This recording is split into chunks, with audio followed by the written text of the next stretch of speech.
Thank you very much, everybody. What a great song that is, but we'll cut it a little short because we have some business to discuss. What a group of smart ones we have in front of me today. That's about as good as it comes up here, the brain power, the greatest power of them all, the brain power. Well, I'm thrilled to be here with so many tech leaders and luminaries as we take historic action to reassert the future which belongs to America, always has belonged to America. We just lost sight of it on occasion. And I just want to start by stating that we've just concluded our big trade deal with Japan and numerous other countries in addition, as you know.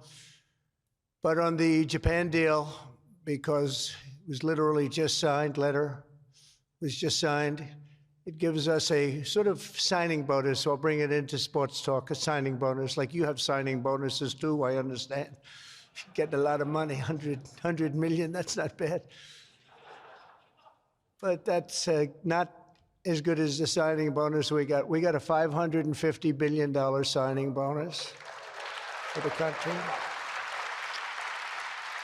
And we had the tariff at 25%. As you know, we had a tariff at 25%.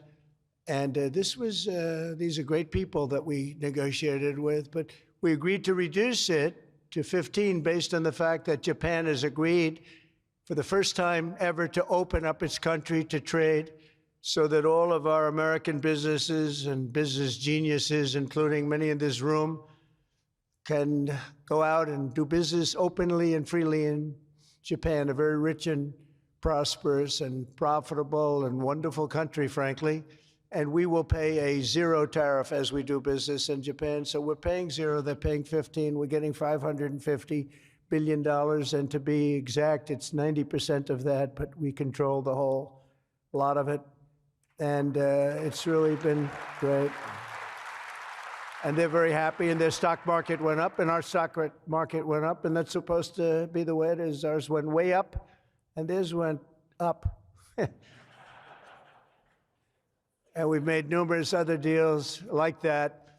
But the opening up of a country is very important to us. We have numerous countries that have opened their doors, just made some incredible transactions, but we're going to have a very, very simple tariff for some of the countries. We have so many countries, you can't negotiate deals with everyone, so we'll have a straight, simple tariff of anywhere between 15 and 50%. A couple of we have 15 because we haven't been getting along with those countries too well. So we just say, let's pay 50. And that's the way it is. But remember, we get countries that were closed, always closed. Everyone in this room would never remember any of them to be open. We've offered such a deal to the European Union where we're in serious negotiations. And if they agree to open up the union to American businesses, then we will let them pay a lower tariff. So the tariff is very important, but the opening of a country, I think, can be more important if our businesses do the job that they're supposed to be doing. Such openings are worthy of many points in tariffs, and they're a good thing, not only for, as an example, Japan or Europe, but certainly a great thing for America because it allows our businesses to go out and fairly compete and do really well if they compete properly, like the people that I know. Everyone in this room practically I know has competed very successfully. I haven't seen any, and I know the losers just like I know the winners. I tell you, I don't see any of the losers here. But now if some of the countries that pay 25% or more on autos complain, remember that Japan was willing to pay upfront the $550 billion for that privilege of negotiating with the United States of America. We also made a deal yesterday with the Philippines and Indonesia, which in both cases will be opening up their country. And we're in the process of completing our deal with China. And as you know, the UK, we made a deal. It was a very good deal for everybody. Everybody's happy. It's always nice when everybody can be happy. But mostly we'll be charging straight tariffs to most of the rest of the world because we have over 200 countries. People don't realize that's a lot of deals. Even if you're like me, a deal junkie, that's a lot of deals. That would be too much for anybody. Ooh. How did we do with this country that I never heard of? We got a lot of deals cooking, but America is taking in hundreds of billions of dollars like it never has before. Investments into our country at the highest point ever in history, and we've just really been opened up for business for 3 of the 6 months. The first couple of months, we got ourselves all set, done a great job with our military, as you know. You saw that 2 weeks ago when you saw the way those incredible B-2s flew into Iran and took out an entire nuclear potential deadly force. But I want to thank some of the incredible people that I see before me, including White House AI czar David Sachs. He's been great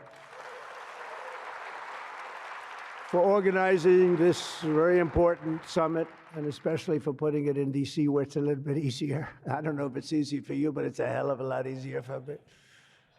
Along with his colleagues at the All In podcast, which is very good. I did that podcast a year and a half ago, and I said, this is something, it was pretty new, pretty raw. Everybody I knew saw that podcast. I said, well, he's got something pretty good. Who is that guy? He's a smart guy, by the way. I think if I ever get in, which at the time people were saying I had a shot, not as good a shot as it turned out. We won in numbers that nobody believes. We won every swing state. We won by millions and millions of votes, winning the popular vote. We won with the districts, as they would call them, 2,750 to 505. And that's why the map is almost completely red, except for a couple of little blue areas on each side of it. But it was a great experience, frankly, for me, and hopefully it's a great experience and been a great experience for our country, because they're saying we had the greatest 6 months that a president has ever had, the opening 6 months. And I'm not even sure, maybe 6 months, I'm not sure it's the opening, but let's call it the opening 6 months. It sounds a little bit nicer. I want to also say hello and thank to Chamath and his wonderful wife, Nat. Thank you very much for being here. Thank you very much. It was great seeing you again. Great couple. David Friedberg and even, as we know, Jason Calacanis. I say even. Thank you, Jason. Thank you, Jason. I appreciate that. Yeah, he's a good person. Thanks as well to the Hill and Valley Forum and our future Undersecretary of State, Jacob Hellberg. Good work. Good. Stand up, Jason. Good. I met him a year and a half ago, and I was very impressed. I said, let's bring him in. We bring in a lot of smart people. And David's been unbelievable as the job he's doing. Along with Secretaries Doug Burgum, who's been incredible. Doug? Thank you. Thank you, Doug. Great job. He's producing low-cost energy. We're down to $64. I want to get it down a little bit further if we can. I don't know if the oil companies love that or not, but we want to have very inexpensive electricity so that you can power up the plants, because you need more electricity than any human beings ever in the history of the world. When I heard what you really need, I said, you got to be kidding. Double what we produce right now for everything, right? I don't know, you're going to... Jensen, you're going to have to explain that to me someday, why they need so damn much. Couldn't you do with a little bit less? My father always used to say, turn off the lights, son. But you guys are turning up the lights. I want to thank Howard Lutnick for doing a terrific job. He was involved in the big deal that we just completed with Japan. Howard, wherever you are, Howard.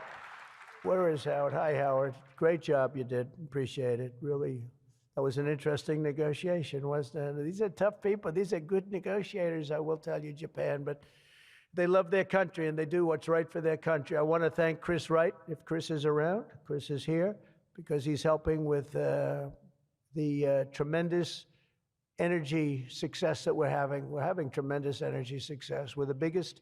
We have more energy than anybody else in the world. Nobody knew that until I came along, but we have more energy than anybody else in the world.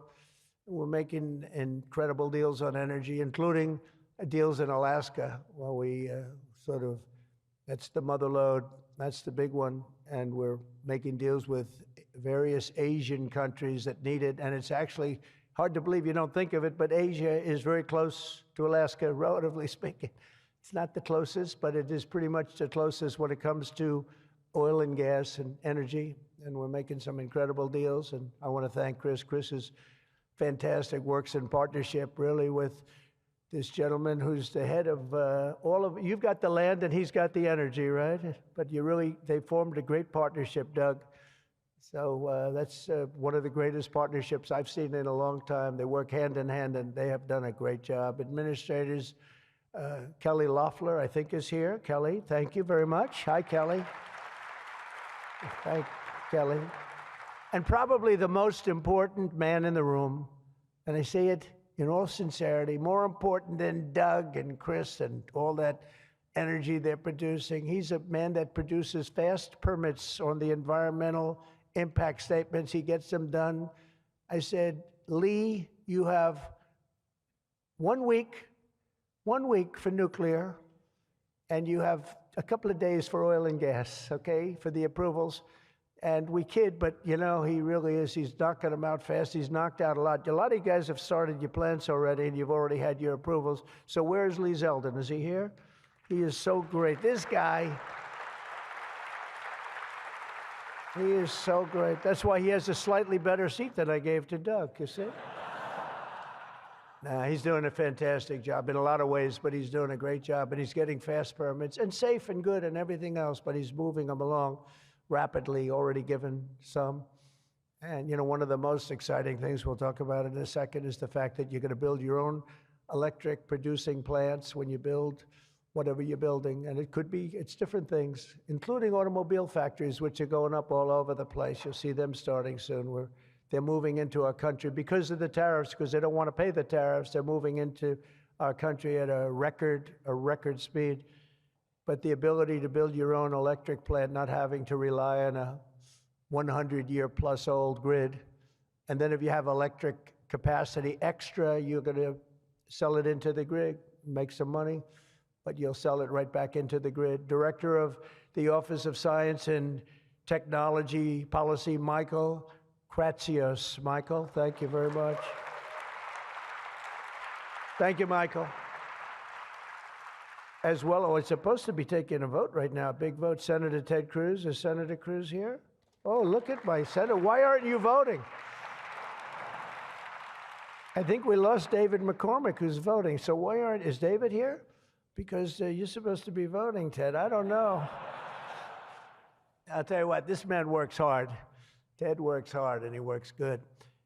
And a very special thanks to some of the top industry leaders here, including somebody that's amazing. I said, look, we'll break this guy up. This is before I learned the facts of life. I said, we'll break him up. They said, don't say it's very hard. I said, why? I said, what percentages of the market does he have? Sir, he has 100%. I said, who the hell is he? What's his name? His name is Jensen Huang, NVIDIA. I said, what the hell is NVIDIA? I've never heard of it before. He said, you don't want to know about it, sir. I figured we could go in and we could sort of break them up a little bit, get them a little competition. And I found out it's not easy in that business. I said, supposing we put the greatest minds together and they work hand in hand for a couple of years. He said, no, it would take at least 10 years to catch him if he ran NVIDIA totally incompetently from now on. So I said, all right, let's go on to the next one. And then I got to know Jensen, and now I see why. Jensen, will you stand up? What a job. What a job you've done. Man. Great. He's a great guy, too. Lisa Su of AMD. Lisa? Thank you. Congratulations. Great job. Sham Sanikar of Palantir. We buy a lot of things from Palantir. Where are you? Are we paying our bills? I think so. We just made a deal with the European Union where they're going to pay the United States of America 100% of the cost of all military equipment. They're going to ship it to the European Union, and then they'll distribute it, and much of it will go to Ukraine. It's been a long time since you've heard those words, because we're in for $350 billion. But now we send it to Europe, and Europe pays, and they were great. We had a tremendous NATO meeting a few weeks ago, and it was pretty amazing, actually, what happened. They agreed to go from 2% to 5%, and they had 2% where they didn't pay. They have 5% where they've already paid. That's a big difference. That's trillions of dollars, actually, trillions. But they're going to spend that money in the United States with our defense companies, and we're going to send it to them, and they'll distribute the equipment that we send. So that's the way it should have been 3 years ago, frankly. And Jeff Sprecher, the other half of that incredible family, is he here? Is he here? He's a fantastic guy, international, intercontinental exchange, and he's been a friend of mine for a long time, the husband of Kelly, who's really doing a good job. You are really doing a good job. Small business, which is actually big business if you add it all up, right? It's probably the biggest bank there is, but they call it small business, and she's done a fantastic job. Thanks, Kel. Say hello to Jeff. As we gather this afternoon, we're still in the earliest days of one of the most important technological revolutions in the history of the world. Around the globe, everyone is talking about artificial intelligence. I find that too. Artificial, I can't stand it. I don't even like the name. You know, I don't like anything that's artificial. So could we straighten that out, please? We should change the name. I actually mean that. I don't like the name artificial anything, because it's not artificial. It's genius. It's pure genius. And its potential to transform every type of human endeavor and domain of human knowledge, from medicine to manufacturing to warfare and national defense. Whether we like it or not, we're suddenly engaged in a fast-paced competition to build and define this groundbreaking technology that will determine so much about the future of civilization itself, because of the genius and creativity of Silicon Valley. And it is incredible, incredible genius. Without question, the most brilliant place anywhere on earth. America is the country that started the AI race. And as President of the United States, I'm here today to declare that America is going to win it. We're going to work hard. We're going to win it.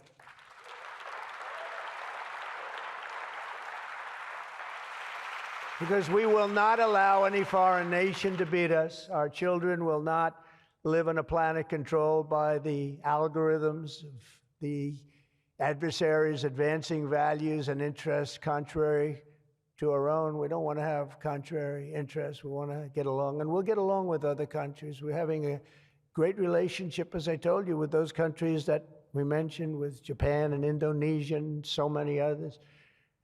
The European Union, we're getting along very well with China. A lot of respect for President Xi. We have a great relationship, and we'll see how it all works out. But we're getting along with countries it's really been pretty amazing, I will say that, and it's a good thing. It's a good thing, not a bad thing. So from this day forward, it'll be a policy of the United States to do whatever it takes to lead the world in artificial intelligence, such an important thing happening. This is really something that nobody expected. It just popped out of the air, and here we are. But we will defend our nation, our values, our future, and our freedom, and it will be really great. But what we really need to be successful is a very simple phrase called common sense, and that begins with a common sense application of artificial and intellectual property rules. It's so important. You can't be expected to have a successful AI program when every single article, book, or anything else that you've read or studied, you're supposed to pay for. Gee, I read a book, I'm supposed to pay somebody. And you know, we appreciate that, but you just can't do it because it's not doable. And if you're going to try and do that, you're not going to have a successful program. I think most of the people in the room know what I mean. When a person reads a book or an article, you've gained great knowledge. That does not mean that you're violating copyright laws or have to make deals with every content provider. And that's a big thing that you're working on right now, I know, but you just can't do it. China's not doing it, and if you're going to be beating China, and right now we're leading China very substantially in AI, very, very substantially, and nobody's seen the amount of work that's going to be bursting upon the scene, but you have to be able to play by the same set of rules. So when you have something, when you read something, and when it goes into this vast intelligence machine, we'll call it, you cannot expect to every single time say, oh, let's pay this one that much, let's pay this one. It just doesn't work that way. Of course, you can't copy or plagiarize an article, but if you read an article and learn from it, we have to allow AI to use that pool of knowledge without going through the complexity of contract negotiations, of which there would be thousands for every time we use AI. We also have to have a single federal standard, not 50 different states regulating this industry of the future. And some people would say, gee, that's an unpopular thing to say. I was told before I got up here, this is an unpopular thing because some people, they don't want that. But I want you to be successful. And you can't have one state holding you up. You can't have 3 or 4 states holding you up. You can't have a state with standards that are so high that it's going to hold you up. You have to have a federal rule and regulation. Hopefully you'll have the right guy in this position that's going to supplant the states. If you are operating under 50 different sets of state laws, the most restrictive state of all will be the one that rules. So you could have a state run by a crazy governor, a governor that hates you, a governor that's not smart, or maybe a governor that's very smart, but decides that he doesn't like the industry and he can put you out of business because you're going to have to go to that lowest common denominator. We need one common sense federal standard that supersedes all states, supersedes everybody, so you don't end up in litigation with 43 states at one time. You got to go litigation free. It's the only way. And we also have to watch Europe, Asia, and all foreign countries so that they don't make rules and regulations that likewise make it impossible for you to do business, and where you'd have to make everything in AI cater to them, because again, you'd have to cater to the toughest country or to the toughest state. You can't do that because it would ruin it. I just terminated all of the, as an example, California car emissions rules, which were a disaster. It cost them just billions of dollars as an industry, but thousands of dollars per car. The emission rule standard, because they were making the production of an automobile almost impossible and at a tremendously higher cost, much more expensive than it should cost, for very little gain, for actually, in my opinion, negative gain. The automobile was worse. Under this administration, our innovation will be unmatched and our capabilities will be unrivaled. And with the help of many of the people in this room, America's ultimate triumph will be absolutely unstoppable. We will be unstoppable as a nation. Again, we're way ahead and we want to stay that way. We can't let individual smaller units stop it, because that's the only thing that can stop it and can really mess it up. As with any such breakthrough, this technology brings the potential for bad as well as for good, for peril as well as for progress. But the daunting power of AI is it's not going to be a reason for retreat from this new frontier. On the contrary, it is the more reason we must ensure it is pioneered first and best. We have to have the best, the first pioneer. We are the best and the first pioneers, and we're going to be really putting a nation that we love, America, we're going to be putting it first. I have an expression, America first, make America great again. A lot of great expressions, but they're all so true. We're going to make America great again. We're going to make this industry absolutely the top, because right now it's a beautiful baby that's born. We have to grow that baby and let that baby thrive. We can't stop it. We can't stop it with politics. We can't stop it with foolish rules and even stupid rules. At the same time, we want to have rules, but they have to be smart. They have to be brilliant. They have to be more brilliant than even the technology itself. Surely there will be challenges on the path ahead, but together we will meet them and transcend them all. We are Americans, and we are Americans first. I have a couple of people I know that don't happen to be from here, but I wish you a lot of luck anyway. I'm looking at 3 people that are not Americans, but they're very good people. Please treat them nicely.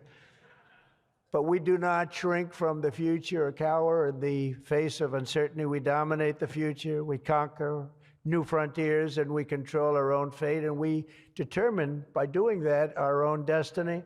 Winning this competition will be a test of our capacities unlike anything since the dawn of the space age. I believe that. It's hard to believe as the president, the amount of enthusiasm for this one industry. I mean, I can talk about cars where we're doing incredibly well. We have car companies moving in all the time, but I talk about other industries. Everybody's saying this is going to dominate the world. It's going to dominate every industry that ever conceived. I don't know if that's true. I don't know if it's true, but I can tell you that a lot of very brilliant people think it is true. It'll dominate everything. It will challenge us to marshal all of our strength and flex the muscles of American ingenuity and resolve like probably never before. It will require us to blast through obsolete systems, cut through thickets of regulation. We've got to get rid of some of the regulation, but we want good regulation and rebuild the industrial bedrock of our country. And perhaps most importantly, winning the AI race will demand a new spirit of patriotism and national loyalty in Silicon Valley and long beyond Silicon Valley.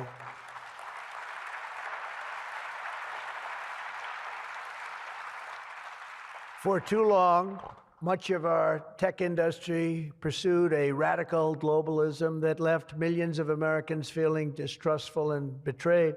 And you know that. Everybody knows that. Everybody in this room certainly does. Many of our largest tech companies have reaped the blessings of American freedom while building their factories in China, hiring workers in India, and slashing profits in Ireland. You know that? All the while dismissing and even censoring their fellow citizens right here at home. Under President Trump, those days are over. We need U.S. technology companies to be all in for America. We want you to put America first. You have to do that. That's all we ask. That's all we ask. To partner with our tech geniuses in achieving this vision today, we're releasing the White House AI Action Plan. Big stuff. We're signing it right after this. In fact, I see it sitting right there. Maybe I should just sign it right now. Who the hell has to make the rest of this speech, right? But here are the pillars of the strategy. First, my administration will use every tool at our disposal to ensure that the United States can build and maintain the largest, most powerful, and most advanced AI infrastructure anywhere on the planet. America needs new data centers, new semiconductor and chip manufacturing facilities, new power plants and transmission lines. And under my leadership, we're going to get that job done, and it's going to be done with certainty and with environmental protection and all of the things that we have to do to get it done properly. Virtually all of these large capital investments can be and should be made by the private sector. And they want to do that. They just want to be able to do it. But for that reason, America must once again be a country where innovators are rewarded with a green light, not strangled with red tape so they can't move, so they can't breathe, and that's not going to happen. You're going to see things that you've never seen in this country before. So often, and I've been watching for many years, I've watched regulation. I've been a victim of regulation. A zone change that takes 6 years for a building in Manhattan or whatever, but I was good at zone changes, but it took a long time. By the time you got the zoning, the market changed. You didn't want to build the building. You say, well, but in some cases that made you lucky, didn't it? Huh? In some, not too many people understand that in this room, but in some cases, waiting for that approval as the market collapsed was a good thing, not a bad thing. But it's time to reclaim our heritage as a nation of builders, and that's why, upon taking office, I signed a historic executive order directing that every one, and this is so important. For every new regulation, 10 old regulations must be immediately eliminated. So we have old regulations that clog up the books that don't even mean anything anymore. You know, in my first term, I had more regulation cuts than any president in history times 4, and that included two-term presidents where you're talking about 8 years. We had more than any other president, and I think we may even top it this year. We may very well be able to top it during this period of time, because you're really, you are a regulation-prone group, and we're looking to get those regulations out of your way so you can use your genius. Earlier this month, we also enacted the largest tax cuts in American history when I signed the One Big Beautiful Bill into law. And I think the most important thing in the whole tax cut, in terms of pure economics, and I think one of the reasons that my first, we had the most successful economy in history during my first term, and I think this is going to blow it away. So far it is, and I think this is going to blow it away. But the reason we had was I had expensing at 100%. And what we did is we included 100% in this bill, expensing for all capital expenditures, including investments in factories and equipment and structure. Structure wasn't included last time, so even structure, and you're able to write it all off immediately. That's the biggest thing. Not 38 years, not 42 years. You're able to write it all off immediately. And this time, we've made it for 10 years, not for 1 year. We've made it for 10 years, so you have a much longer period, but I'd say get out and take advantage of it. I think that's one of the reasons that we had such an incredible success with the first tax cuts. And one of the things that this bill does is it extends the first tax cuts and makes them permanent. And in addition to that, we were granted other taxes, like no tax on tips, no tax on Social Security, no tax on overtime. A lot of great things. One of the things that I mentioned, not so pertinent here, but if you're in the automobile business, it's pertinent. I said, why is it that people like us always are looking for expenses and deductions, and people that buy automobiles that really have to go out and borrow money to buy a car, why aren't they allowed to deduct the interest on their loan to buy a car from their income tax? And we got it approved. We got it approved. And that is such a big thing. And I think that's going to be such a big thing for the automobile industry. We're going to be making more cars. Within a few years, we're going to be making more cars than we made in the very beginning, in the super prime. We lost almost 50% of our automobile business to Mexico, Canada, and various other places, as you know, in Europe and in Asia. And now we're getting it back. We're getting it back in record numbers, and I think we're going to be topping any amount. In a few years, we'll be making more automobiles than we've ever made in the history of our country, including what I call prime time. My administration is also pursuing a future of all-out American energy dominance, and on day one, I terminated the Green New Scam. You know what that was? You were all victims to it. Perhaps the second or third greatest scam in the history of our country. I would say the first was Russia, Russia, Russia, and we had a couple of others too. But the Green New Scam was one of the greatest. It's so ridiculous what they've made you do. The carbon footprint. They talked about the carbon footprint, and then Obama hops onto a 747 Air Force One and flies to Hawaii to play a round of golf and comes back. What about the carbon footprint? No, we didn't like that. And what Biden has done is absolutely terrible. He made it impossible, almost impossible for people to do business, not even talking about the border, where millions and millions of people flowed into our country, many from prisons, from jails, from gangs, from mental institutions all over the world. No, we're not doing that. We have to get them out. We've got 11,888 murderers, many of them committed more than one murder. Many of them, more than 50%, committed more murders. We're getting them out of our country, or in some cases, they're so bad, we're not getting them out. We're having to lock them up because we don't want them ever to come back, no matter how good we're doing. Last month, you probably read, we had 0 people enter our country illegally. And over the last number of years, you'd have hundreds of thousands, literally hundreds of thousands of people a week pour into our country, totally unvetted and unchecked. And what the hell were they thinking? What they've done to our country is so sad, and we can never forget it. But we're unleashing all forms of energy, including natural gas, oil, and clean, beautiful coal. I instructed my people, in the form of Chris and Doug in particular, you are not allowed to say the word coal without saying clean, beautiful in front of it. You can only say clean, beautiful coal. It's a little embarrassing because we had somebody making a speech the other day, right? And he mentioned the word coal about 30 times because that was the subject. And he kept going clean, beautiful. I wanted to say, okay, just take it easy. You could just, got a little bit crazy, right, Doug? But it's, you know, China's using it. They're building now 57 big power plants, all fueled by coal.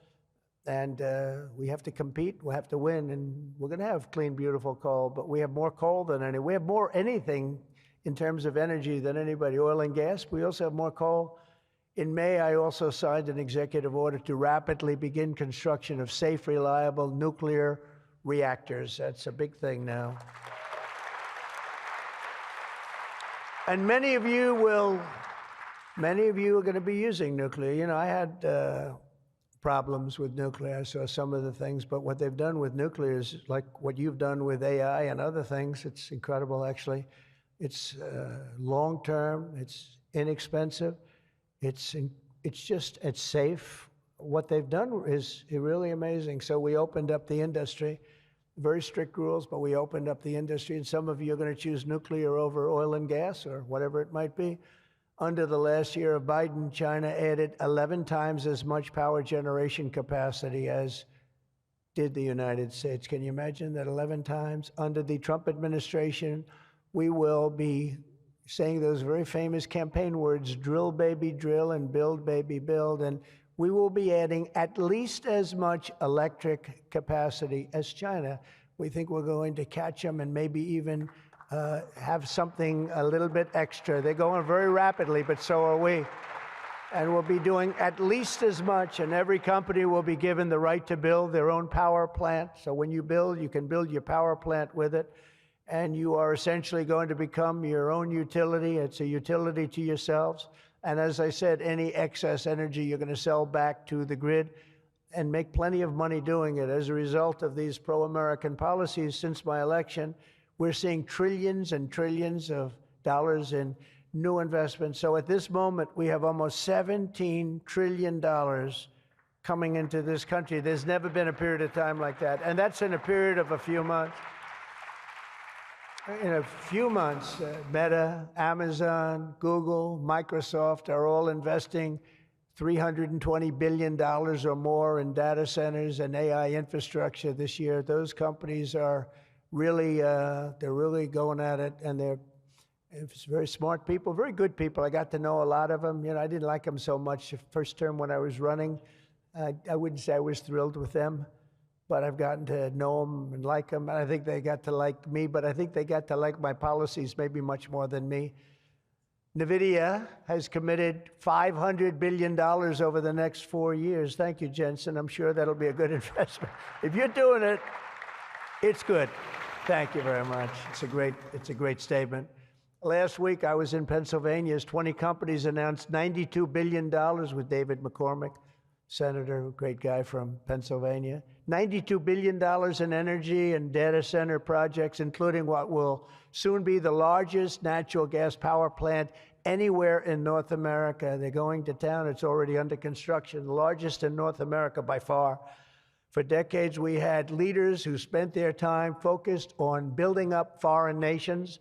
Under the Trump administration, we are going to have leaders who are going to build up our nation.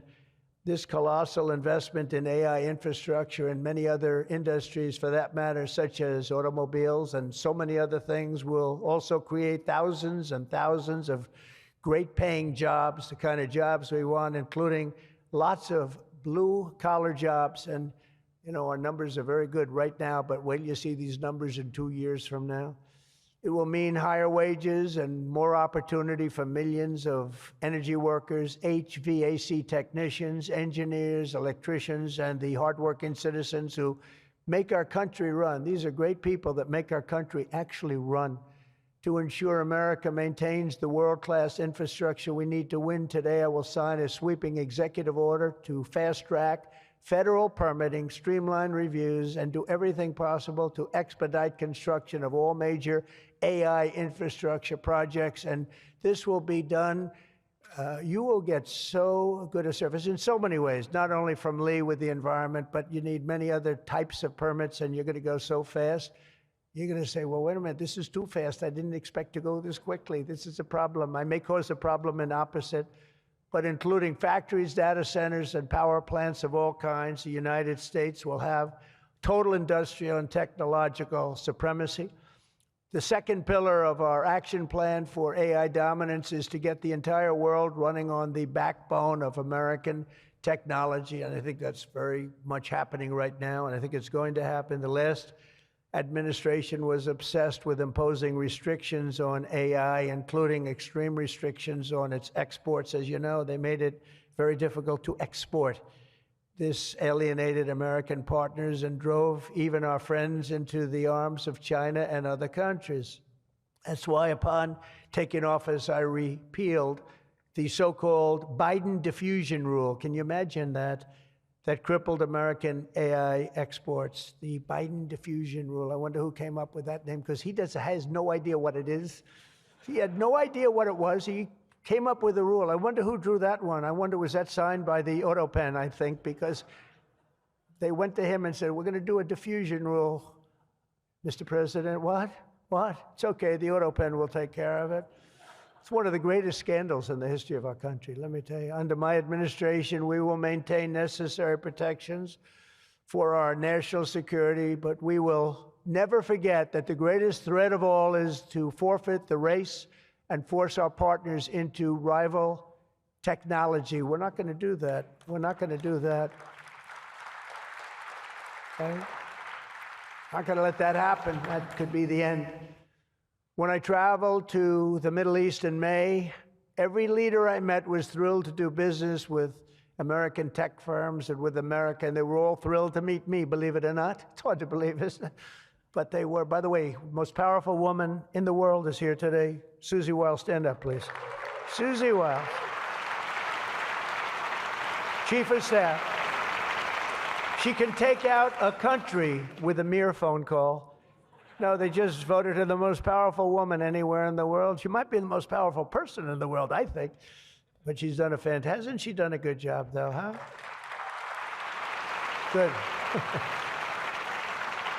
But we're going to come home with trillions and trillions of dollars in deals, and that's the way it is. But the King of Saudi Arabia, I met three great leaders. I went to three countries predominantly. King of Saudi Arabia said, and I can say that Qatar and UAE, the leaders, brilliant guys, great people, they said the same thing. They said, you know what, that 1 year ago, your country was dead. It was a dead country. They were looking at China, they were looking at other places, but you had a dead country. And today, Mr. President, you have the hottest country anywhere in the world. They said that, and they meant it so strongly. And when I went to NATO 2 weeks ago, where we made the deal where they pay 5% instead of 2%, they said the same exact thing. They said, boy, I tell you what a difference it is. It's a year ago, you people were dead. We didn't think you were going to make it as a country. Today, you're the hottest country in the world. They all said it. All those leaders said it, 30 of them. So today, I'm signing another major executive order that will turn America into an AI export powerhouse. Under this order, Secretary Lutnick and Secretary Marco Rubio's doing a great job as Secretary of State, will work to rapidly expand American AI exports of all kinds, from chips to software to data storage of all kinds. And that's very important. That's going to give you the freedom to do what you want to do. And third, once and for all, we are getting rid of woke. Is that okay? Because I know you had to hire all woke people. I heard you had to hire all woke people under some of these things. How about the chips, where they give you the chip nonsense, where they give you billions of dollars if you only build a chip company? These people have plenty of money. They don't need the money. They need the permits. They need the rights to do it. They don't want to pay tariffs, so they come and they build here. That's why they're coming here. They like, number one, they like me, but they like not having to pay tariffs even more. And they're coming. But Biden gave billions of dollars to companies that have nothing but cash. And they don't say where to build. It's just give them money. But here's the problem. They have to hire lots of woke people. And they say woke isn't for this particular industry. We've noticed that.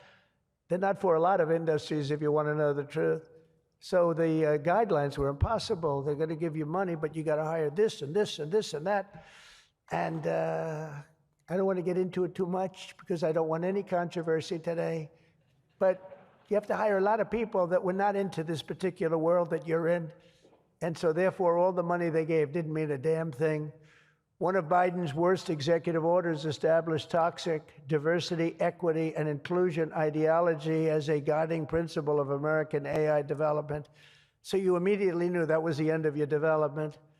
But the American people do not want woke Marxist lunacy in the AI models, and neither do other countries. They don't want it. They don't want anything to do with it. That's why on day one, I very proudly terminated Joe Biden's order on woke AI effective immediately. You don't have any of those crazy rules.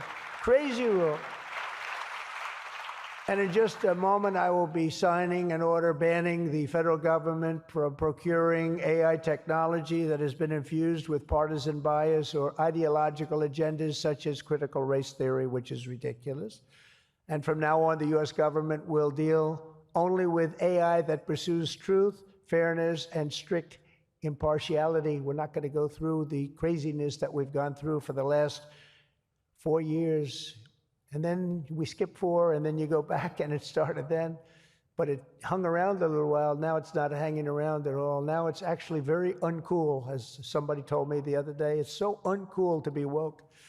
I encourage all American companies to join us in rejecting poisonous Marxism in our technology. It'll be very interesting to see what's happening in New York, because they're actually thinking about electing a communist in New York. They like to call him a socialist. He's not a socialist. He's a communist.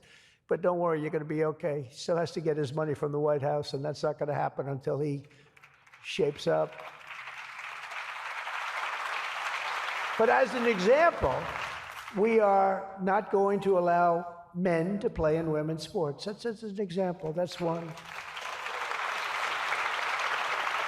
And they say that's an 80-20 number. They say 80% would be against it. No, it's not 80-20. It's about 97-3. And I don't know who the 3 are. I've never seen anybody. I've never had a person. I've seen everybody. I'm a very open person. They come up to me and they talk to me. I've never had anybody come up, sir, you have to let men play in women's sports. I've never had it. I deal with hundreds or thousands of people. Every time I talk to somebody, they talk about AI, they talk about everything, but they've never said, you gotta allow, this is ridiculous. Men should be allowed to play in women's sports. It's sort of crazy, isn't it, huh? You have to see, did you see the race? It was a race, a long distance marathon, one of those all-day deals, and we had one of the great female runners, and we had one of the great male runners, and at the end of the day, he won the race by 5 hours and 14 seconds. They waited around for the really good athlete female. It's very demeaning to women, I want to tell you that, but they waited, her parents were waiting for hours. Somebody said, why don't you go back to the hotel and sleep for a few hours and come back and meet your daughter? This is what they do. You got to see the weightlifting records, though. They're the best of all. A woman lifted 212 pounds. It was a world record. It held for 18 years. And now a man who transitioned came up and looked at the bar. How much is it? 212 pounds. Oh, let me try it. Bing, bong. I think he broke the record by 109 pounds. It's going to be a long time. It's going to be a long time before a woman catches that. And these are great athletes and great people, and it's demeaning. And who the hell wants this? We're off of that whole standard, because I just tell you those as examples. We're off of it. The reason the last administration was so eager to regulate and restrict AI was so they could limit this technology to just a few large companies, allowing them to centralize it, censor it, control it, weaponize it, and they would weaponize it. A very dishonest group of people. You probably saw that because we caught them in the act. We really caught them. We had it before, but now we really have them. We have it where it counts. But this is the exact opposite of my approach. The unique strength of the American tech industry has always come from its startups and small tech. It comes through small. Jensen was small. Were you ever small? I think so. When you started in your bedroom, I think you were small, right? He started as very small, and now he's really become very amazing. If you regulate them too much, you kill the source of American genius and technological power. I believe that. Joe Biden had a plan to lose the AI race. I think he wanted to lose it because his plan would never have worked. It would have never been successful. You would have spent a lot of money and you wouldn't have been able to win. They didn't allow you to win, but we have a plan which only admires and respects the winners. Every citizen should take incredible pride in the inspiring feats of American innovators who are pushing the bounds of human knowledge and achievement. The people of OpenAI, Google, Meta, and countless startups are proving once again that America is impossible. You are just impossible to beat. You're not going to be beaten. We're not going to let that happen. When you do your best, when you work your hardest, and when you're allowed to be free of horrible, foolish regulation. And you're going to have regulation, but it's going to be sensible, smart regulation. There's nobody who's going to beat you. As we push even further into this exciting frontier, let us never forget that all of this prosperity and progress has come from the culture of freedom and hard work, merit, ambition, and risk-taking passed down from one generation of Americans to the next.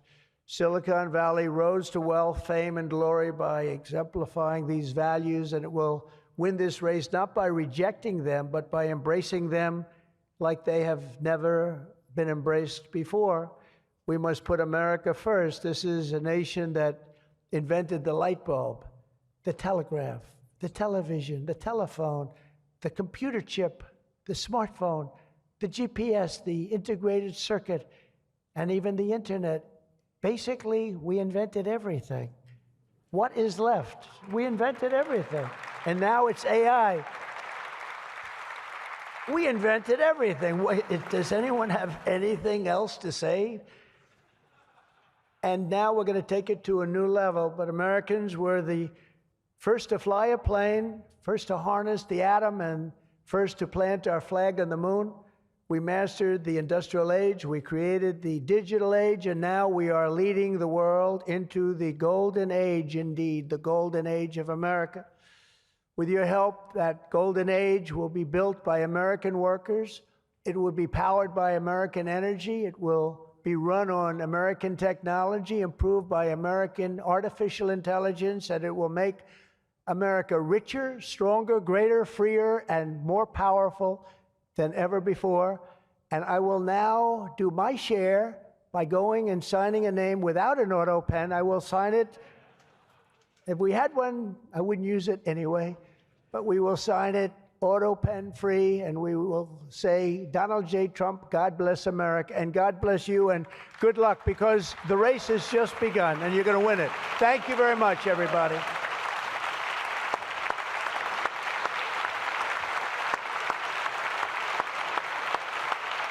Thank you.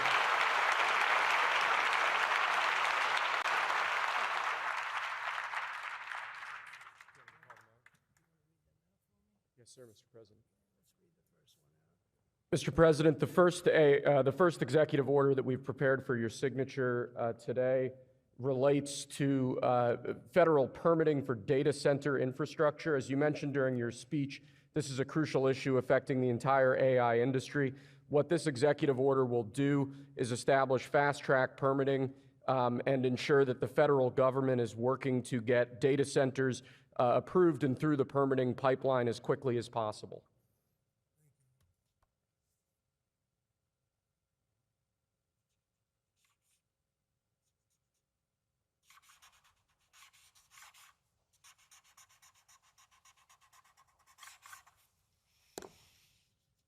Okay.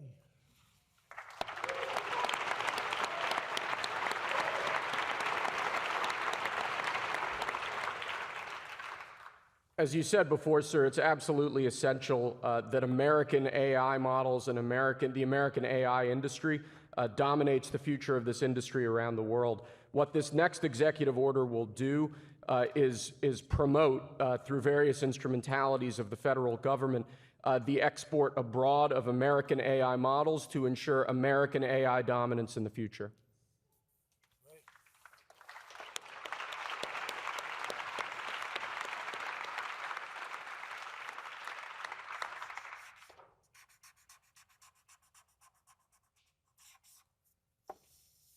Okay.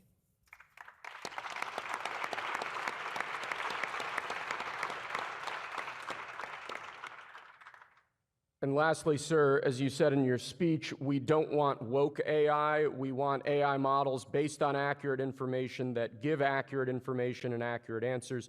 This executive order will ensure that when the federal government procures or promotes different AI models, that those AI models are ideologically neutral, that they don't embrace wokeism and critical race theory and all of these terrible theories that have done so much damage to our country.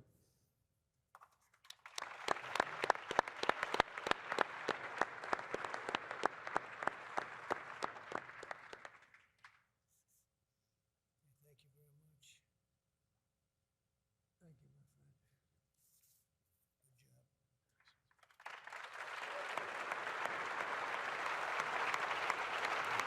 job. Thank you, everybody. Thank you very much, everybody. Good luck. Good luck. Thank you very much.